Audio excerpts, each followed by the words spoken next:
It's Mazzy. This is a whack-a-mole. I have no idea what number whack-a-mole this is. Somebody may visit in a little while. I'm going to do my random pulls.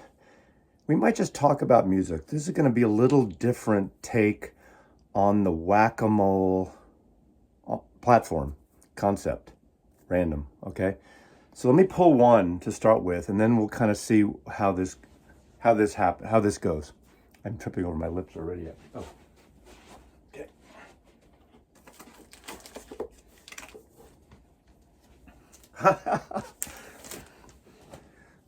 Vinyl community, I wanna make it with you.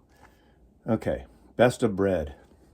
Now I have a story, but I'm not going to share it because it's not really appropriate anymore. That happened in the 70s when I sold this record. A beautiful woman came in and requested this. That's all I'll say about this story. David Gates, whatever you say about that middle of the road kumbaya-esque music, this is a beautiful sounding record on Elektra Records. Make It With You, Baby I'ma Want You, that one. But you know what's the big disappointment here is a Guitar Man, or that song is not on here. I think maybe it came out after this one. So, you need this in your collection, okay? Oh, there's someone, what is this? Okay, we got someone here. This is Space Funk. This is a great comp. Space Funk, Afro, Futurist, Electro Funk in Space, 1976, 1984. I was turned on to this by Paul Baraka P. Dub out of Houston, who's in town right now. Paul, thank you. Hello, VC. What a cheesy opening that was, right? Right. But this is the metal theologian's favorite album. Are you serious? Oh. Now, we're going to go record digging today for a couple of local Seattle stores. He's in town. He's been in town for some kind of space conference, I guess. I don't want to talk too much about your career and all that. I don't know what you like to share or not. But I'm a little I'm nervous about today, Friday, hanging out with a guy with a Kenny G t-shirt on. That's a little creepy. So do you know anything about this record? Can you talk about it? So this was a fantastic comp that I discovered 2 or 3 years ago in a late night sampling session. And this has just a eclectic mix of 45 singles that came out in the 70s and 80s, all from Africa. I love it. I mean, just something different completely. So if you get a chance and if you can still find it, pick it up. Well, what can you tell me about this album? You can see a theme here now. Look at this. This is Lou Donaldson, and this is a Music Matters jazz version. Lou takes off. Have you ever been in a spaceship? Have you ever... let me preface that. You've probably been in a spaceship, but never in space. Correct. You have been in a spaceship? Yes. One that's returned to the ground. One that's gone up, I haven't been. You haven't been in space? I haven't been in space, but I've been in spacecraft that are returned back to the ground. Yes. Wow. Just like for working, checking it out to see what's... Yeah, work. Okay, we won't get into that. And it was Russian, by the way. It was a Russian spacecraft. Zamluchi, Spotete Zvolich, Mylinki. I'm thinking all the things my grandmother and my father used to say. So Malinky small, yeah. Yeah, small. Mylinki, my grandmother used to say, Mylinki. Yeah. Spotete Zvolich is something bad, like you bitch or son of a bastard or something like that. That one I don't know. Zvolich. Svolich. But you kind of speak Russian, sort of. Немного. Okay, Maslov means buttermaker, by the way. Okay, so, first a couple things. Do you know anything about this album? A little bit, yeah. Tell me, let's tell the audience. Okay, so this was early in Lou's career. The cover design is representative of our passion for space in the early 60s and the late 50s, the race for space. So you'll see a lot of space-themed covers. This came out, I think, in the late 50s or early 60s. 1958. 1958. All right. So what rocket is that? I want to say it's an early Atlas. I'm not too good on my rockets, But And they hired you anyway? yeah, I know. Well, I know more modern rockets than I do from the 50s and the 60s, like man rockets. Okay. Yeah, sure. You do your thing. Sure, yeah. So we got Donald Byrd. This was early in his career. Curtis Fuller, Sonny Clark, Art Taylor on drums. And this is just a wonderful lineup. So if you're not familiar with early Lou Donaldson, this is a good foray into early bebop. And I really enjoy Lou's early career. But, you know, Lou went through different phases. So when he got into the late 60s and the 70s, it was more of a soul theme. But this is a really good bebop album. Cool. Okay. Keeping with that theme, whack-a-mole. Again, whack-a-mole in this case is not random. I know we've talked about this. In fact, you either ordered one or I sent you ordered one. I ordered one. I was. These are friends of mine in San Francisco that do sort of. Let's have you talk about it. Do you remember what it's like? Yeah, it's good modern Exotica, and you had them on your channel. I did. Did you not? I did. Yeah, and so you know you've shown this several times. This is a nice take on 2001: Space Odyssey. So Ape. Yep, Ape. And they just came out with a new album, did they? I don't know. I think they have a download. They sent me this. Look at, they sent me this. So I have my entire single Ape record with an Ape sector. This is from the Claypool design. These are like very lovely, custom made. They're not doing the custom stuff anymore. She's actually moving up her business up to Seattle. So anyway, go back to your Ape man. Yeah. So modern Exotica. If you're not familiar with Exotica, it was really big in the 50s and the early 60s. This is a nice throwback to Exotica with more of a kind of a modern flavor to it. I can't remember, did this have any bird calls or anything like that on it? I don't recall. I don't think anything. it has that, but it's Yeah. It's got some of that sort of surf-like guitar, Right. Very reverb-esque sounding guitar stuff. Yeah, and I think this is only available through their website, right? You have Yes. So you can go to Ape. Yeah, you can Google it. It's actually a cool record. And this one, I think they had different color things. Ooh, Look at that. I have a signed promo. They made these custom Tiki Glasses, like Tiki lounge music. But look how beautiful. Orange is the new and look black. at that label. That label is a good throwback to the records of that era. So cool. With the Ape. This is just a really fun, makes you smile record, right? Yep. Okay. Any? I'm trying to find like space themes. So if you can think of any. Now this isn't really space, but this looks sort of. Yeah. Okay. Why don't you talk about this? That it looks like a planet. I know that's not a planet, but. You know, it's been a long time since I listened to this record, but you know, it's a guy from. Is he Australian? They're right? Australian. Yeah. It's like a guy in a project. Yes. I think. Yeah, and you know, I think. Kind of electronic-y, psychedelic. Yeah, electronically psychedelic, and I think the album that came out before this was really my introduction to the band. This one, right? Yep, that one. This is my favorite album of theirs because I liked them when they were a little electronic-y, dancey, and more psychedelic-y electronic, which I think this one is. Yeah. Right? Yeah, and that one was probably one of the first 100 or so records that I ever purchased for my vinyl collection when I started to get back into vinyl. It's from 2012. So. Yeah. Yeah, and I think this one, Currents, came out afterwards, right? Yeah. Yeah, and then there's a few of them, Yeah, it's been a long time since I played this record, but I do remember that it is a fairly solid album throughout. All the records, all the kids are into them. Yeah, well, all the kids are, but I would say sample Lonerism first, and if you like that, definitely check out Currents. And then their latest one that has the window and the sand coming through it. Oh, yeah. Do you have that one? This one? Yeah, that one. The Slow Rush. This one is really, really good. In fact, you know, the latest theme is everyone's most played records.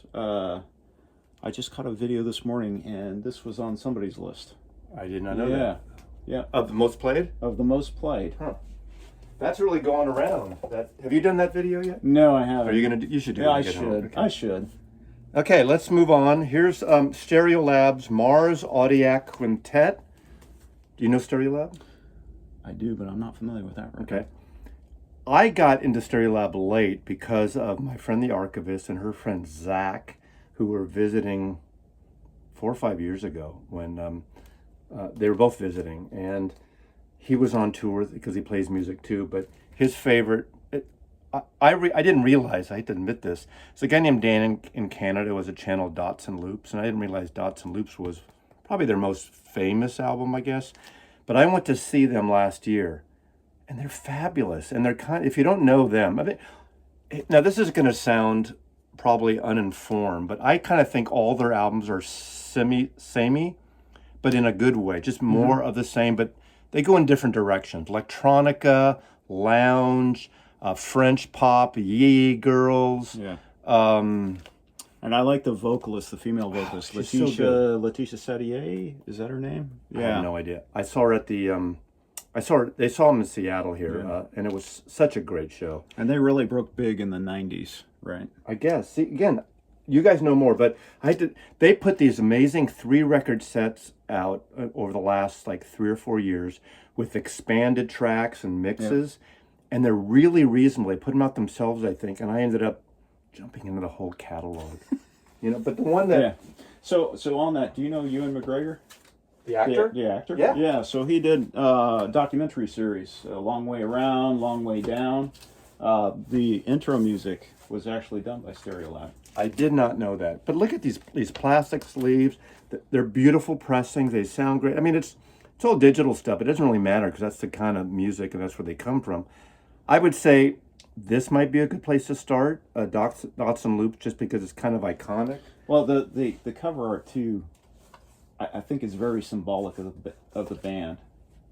And also Emperor Tomato Ketchup is a good one too. Now, that could be like a tornado shot from space.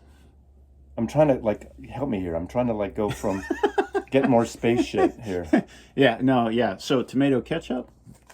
So it's very interesting, ketchup in space, because we rely on gravity, and if you were to go in a circular motion and just squeeze the ketchup tube, it would make a similar pattern like this in space. And we've actually done that on orbit. What else you got, Maz? Okay, well, this is a long shot. It's always a long shot. I'm pushing it here, but this is where 6 degrees of separation. This is where I need you to compare. How does this relate to space? I don't even know if it does. It just looked. It's a spacey ass cover. Well, it is Devo, and I mean it is one of their classic records. Now, okay, let's talk about science class in grammar school. Remember, you put a potato and the potato grows if you leave it in there. So I'm sure they do. Have they ever done a space experiment with potatoes growing? Yes. Did Matt Damon do that in Mars, Man on the Mars, or whatever it's called? So the author of The Martian, Andrew Weir, did consult with NASA, and the potato piece of that was in concert with some of our food scientists, trying to come up with food that they really could grow on Mars. And true enough, the potato is one of the most resilient species out there, and that's why you can find them everywhere, growing everywhere, and it's become such a staple food across the globe.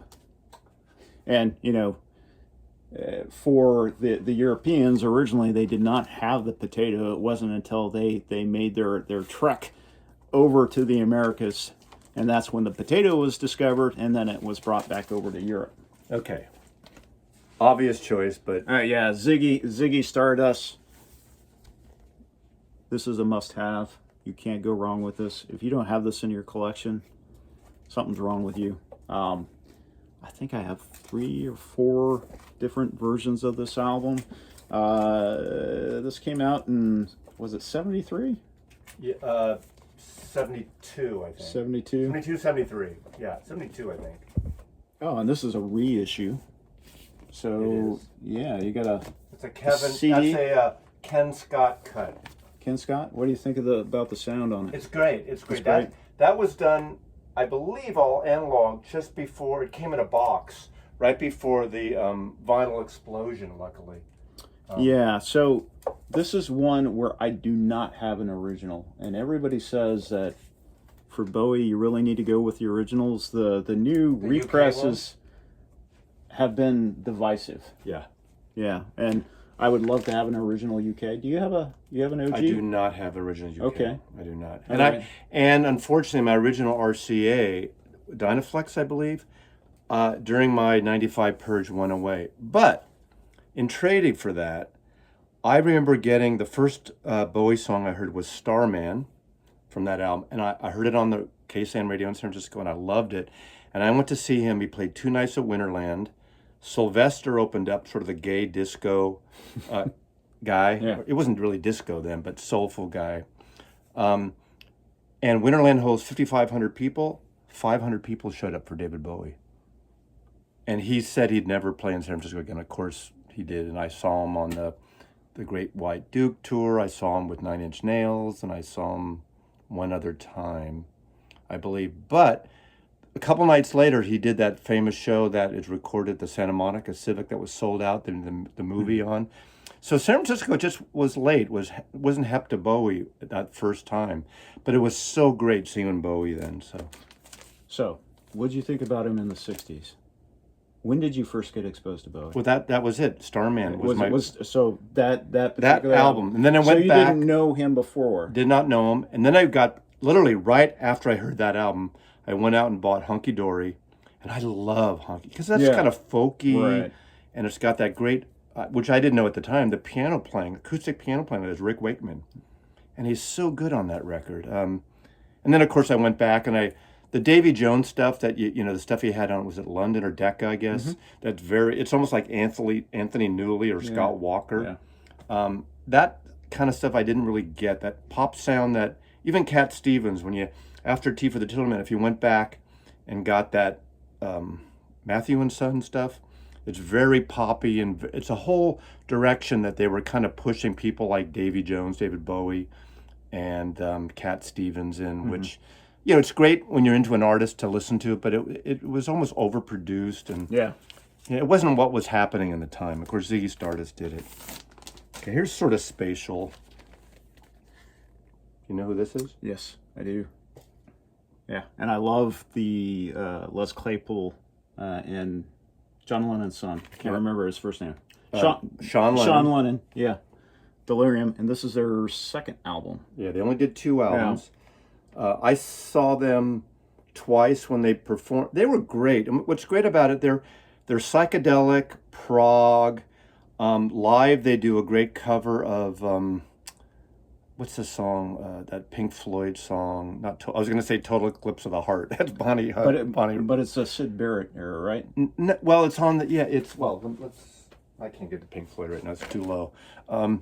That Interstellar Astronomy Domain? Yes. And they did a great live version of Tomorrow Never Knows. And of course, he's really into psychedelic. But I had never been a Primus fan or really followed Primus. And Les Claypool is an amazing bass player. He's one of those bass players that plays the bass like it's a lead instrument. He's very melodic, and I just loved them live. It was really fun. So, but see, look, there's kind of spacey shit, right? Yep. Now, what planet is that? Planet Yoko. What? Okay, is that like a giant cockroach? Looks No. like it. I'd call it a cockroach. So, do you deal with cockroaches in the space program? No. Okay. At least You can hold that while I look for not something that I'm else. aware of. All right, well, I'll do one more. We'll do one more. Okay, I know Sounds good. exactly what I'm going to do. Because we don't want to bore the audience too much here. Yeah, so, Mazzy, do you have Ghost? Sean Lennon's... Yes. Yeah, I love Ghost. Ghost in the Saber. Yeah, so that was really his project before this one, and checking out Ghost. Oh, there we go. And I think this one isn't, but I went to see them at the Great American Music Hall and they both signed this one for me. Oh, wow. This is sort of a 2012. That's his girlfriend, Charlotte. She has her own band also. That's a good record. Yeah, no, I really enjoy this one. I have this one as well. And, I think some people do write Sean Lennon off, but I think he's a really good artist in his own right. And I can't remember her name. Charlotte Kemp, yeah. She's a fantastic singer. She plays bass.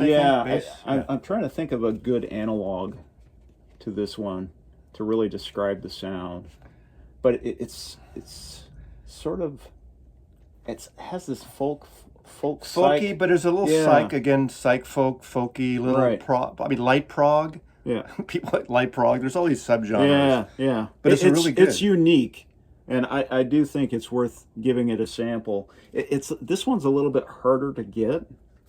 But yeah, the Claypool Lennon Delirium, I recommend it. Okay, and the final record in the space theme we're showing is Grateful Dead from the Mars Hotel.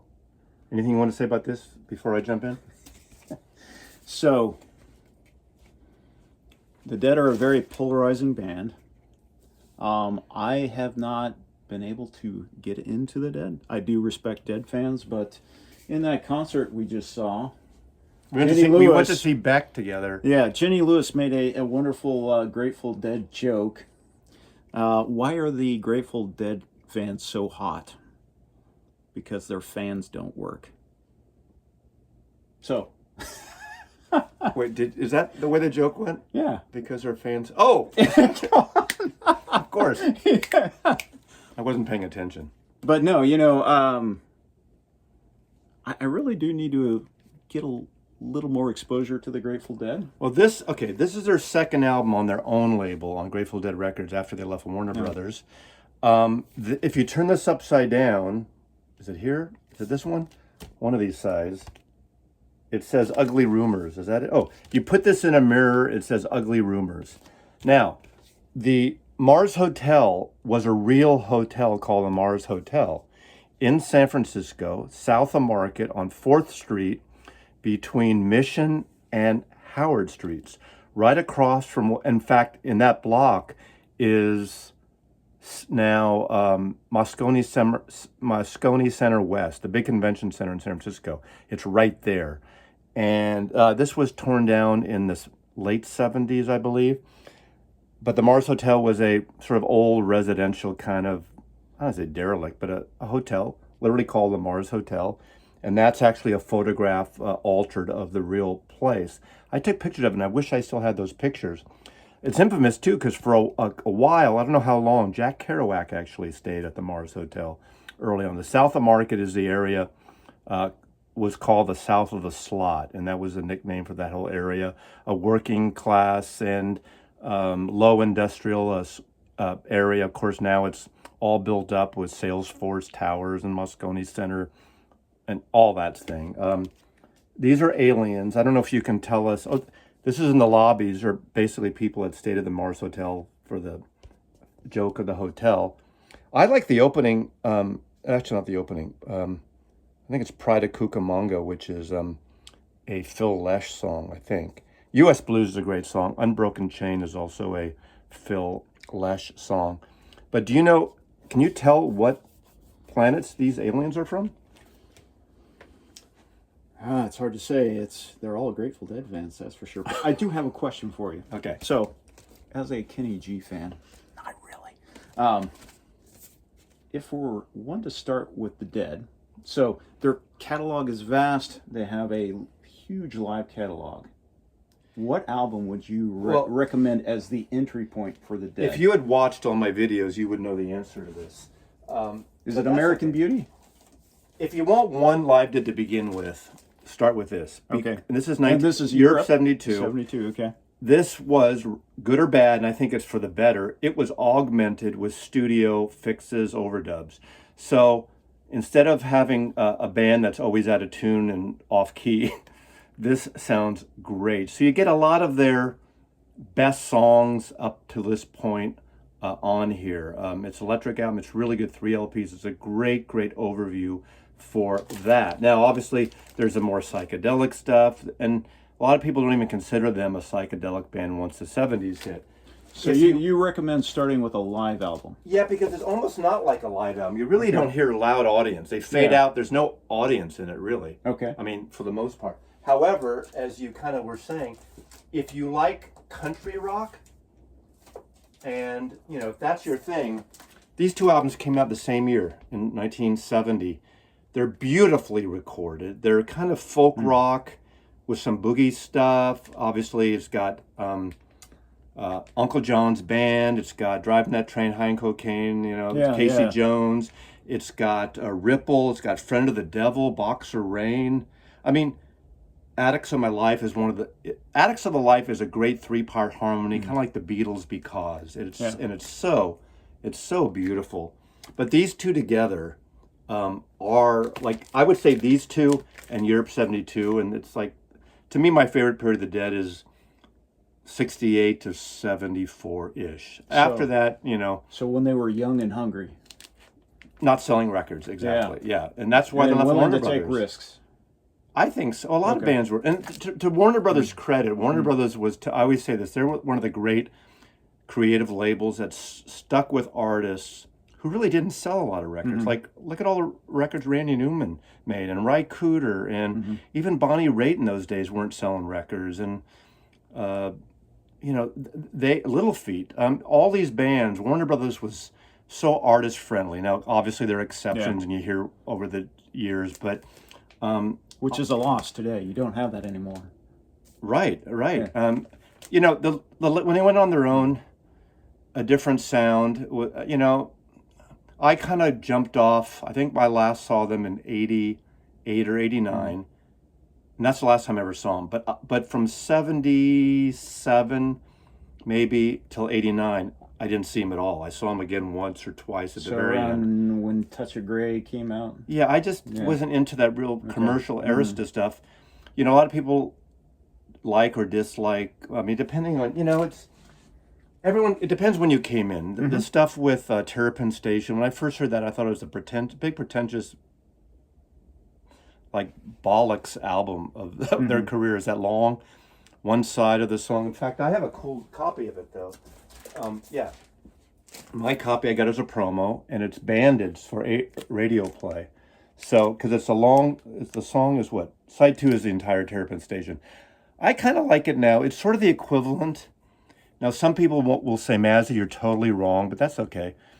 It reminds me of the Grateful Dead doing Atom Heart Mother by Pink Floyd, where it's that big horns and stuff. And I happen to like Atom Heart Mother. I like Atom Heart Mother. But a lot of people think it's overblown, and, you know, I think it's their best album cover, Pink Floyd. The thing that I like about Pink Floyd, especially for the early years, was how varied they were. So, you know, you start from Syd Barrett, they're trying to find their own footing, and then they did Dark Side of the Moon. And I love all those albums, but after Dark Side of the Moon, they kind of found their formula, and they stuck with that formula. But yeah, Atom Heart Mother is a classic to me. I wouldn't recommend it to people as an entry point, but I may have to check out Terrapin Station. So there I'm willing to open up my mind. Yeah, and the thing is, if you don't like it, you don't like it. And when people, you know how you go in I don't know if you're going to Hoffman forums, like people say, get me into X band, whatever it is. It's good to get a direction and to check it out, but if you're not into it, don't force it. Maybe there's bands that I just didn't get, and then all of a sudden it hits me years later. Now, so I get the same thing with jazz. So, like, I've done several videos on entryways into jazz, and I always get that 5% that say, hey, check out Ornette Coleman. For me, he's out there. He is out there, and I think that is not something I would recommend personally. Not a starting point. Yeah, not a starting point. But there are some people, like, if you're more into that avant-garde thing, Ornette Coleman is a good place to start. Yeah. I cheated because there's going to be one more closeout, because there's not a good Mazzy video if I don't have a Beatle connection. So let's close out, and I want you to talk about this if you know about this record. Okay. Venus and Mars. Oh, now that's a perfect pick. Now, are these actual NASA photos of the planet? If only they were. So this is a early Wings album. It's 76 76 or 77. Let's see, 75. 75. See, Mazzy, I fucked up. Oh. Yeah. So it opens up with Venus and Mars, and of course, you have your representation of Venus here and Mars. How do you know? Oh, because of the red planet. Yeah, of course. Is Venus yellow-ish? Yeah, I would say at the 70s time period, when we were taking photographs of Venus, this was our perception. So has it changed color since the 70s, or just our? I think our technology has improved, so that it has a kind of a yellowish tint. This is, by the way, designed by Hypnosis, who did all the Pink Floyd records, and great cover. And it came with stickers and posters and. Yeah, and of course you got Mars, which is representative, and also in terms of perspective, yes, Mars is much smaller than Venus. And Venus is probably equal to the size of the Earth. What's the population of Venus? 0. Oh, okay. Yeah. No, but no Venetians? No Venetians, but two or three Russian probes. Really? That have landed, and they lasted for 10 minutes, but it got so hot it cooked the electronics. The first one that landed on the edge of a cliff and then fell off. I thought if we ever landed on Venus, I don't think that's in the cards because of the lottery. Too hot. But if we ever did, they would never know. No. You know why? Why? Because the Venetians are blind. This guy's never want to hang out with me again. Mazzy's too snarky. He's gonna. Well, that is mission control. This is that's like the joke. Why are Grateful Dead fans so hot? Because their fans don't work. There we go. All right. Well, thank you. I'm going to put a link to Paul's channel, Baraka P. Dove. He's don't sub me. I have enough. Sub. He's the smartest guy I know. Sub Concert in Buddy. This room right now. Concert Buddy needs some more subscribers. Okay. You don't have to sub chance. Do what you like. But if you want to know how to set up a Riga turntable and replace the arm and set up a cartridge, he's great about that. But I'm good at faking it. And if you like kind of like Euro trashy disco crap, he does that too. And anyway, he's the best guy, one of the best guys in this room right now. And he's from Houston, and he's here visiting, and he's going to see his family's coming in tonight, and those guys are going to hang out for a while. Yeah, and I got to say, Mazzy is a wonderful host. If you're ever in the area, this is the man to hook up with. Ah, that's what she said. Okay. Thank you for watching. Mazzy loves you.